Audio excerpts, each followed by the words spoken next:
Okay, I was recently asked how I'm able to use the tap switch on my Gravitas as a master tap tempo for the rest of the board here. And so I thought I would just quickly demonstrate that. Um, it starts with the cable here that I'm plugging into the tap MIDI jack is a stereo Y cable. So on this end it's a TRS and on the other end it's two TS plugs, and it's gonna receive MIDI on the ring, and it's gonna either send or receive tap tempo on the tip, which is a cool thing about the Chase Bliss pedals is that they can, through the tap jack, they will either send or receive.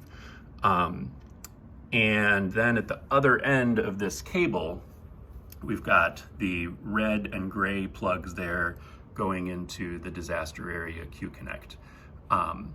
And I've got the red, which is the ring, going into port X, and the gray, which is the tip, going into port Y. For the red ring, I could send that into, I could plug that into any of the MIDI ports, but I was full up, as you can see. So I'm using the red multi-jack port X for that output. Now, when I say red is the ring, one thing that'll come into play later is that, on this end of the cable, it's a mono cable, and so there is no ring. It's that it takes the ring from the other end and it sends it to the tip on this end. So mental note of that. So then the cabling is the easy part. Then I need to configure the QConnect to know what to do with this. And so I'm going to go into setup mode by powering on, and as soon as I see the letters, I hold this down until it says setup. And now I need to configure port X and port Y.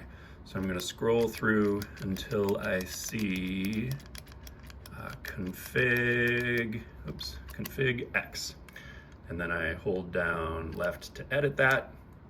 And it is set to MIDI tip, meaning it's going to send MIDI on the tip of the cable. Now, you might be wondering, hey, I thought Chase Bliss pedals receive MIDI on the ring.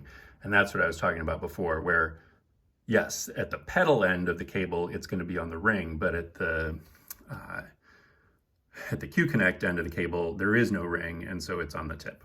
So you need to configure port X to send MIDI on the tip.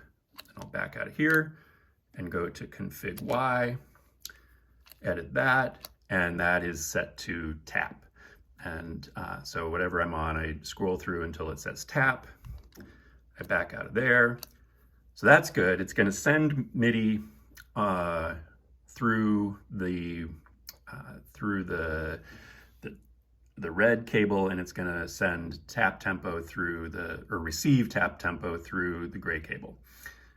But I'm not done yet. I still need to tell it not to send the tap signal back to the Gravitas, otherwise it'll get confused. And so I do that by going to, so these pages, channel X and 1 and channel X2, that's to configure where it sends the channel X signal, and then channel Y, page 1, and channel Y, page 2, is where it configures which ports to send whatever it receives on through port Y. Where does it send that? And page 1 is to turn off and on whether it sends to ports A through D, and page 2 is E through H. And I happen to know that my Gravitas is port G, and so I'm going to go into page 2 and make sure that G is not turned on. And so you can see here I've only got E turned on, and the way you scroll through these is, so this is E, that's F, that's E and F, that's G, that's E and G, but I particularly don't want G. And on this page, I actually only want E, which is my womb tone. And then I can back out of there, and I hold right to save, and then my settings are set, It'll come back that way every time I power on, and I'm all done. So I can tap, tap, and that sets the tempo on the gravitas, the womb tone, and the tonal recall all at once. I can tell if it's working, but because it'll show on the QConnect when I tap, tap, tap. That's that. Hope it was helpful, and yeah, have fun.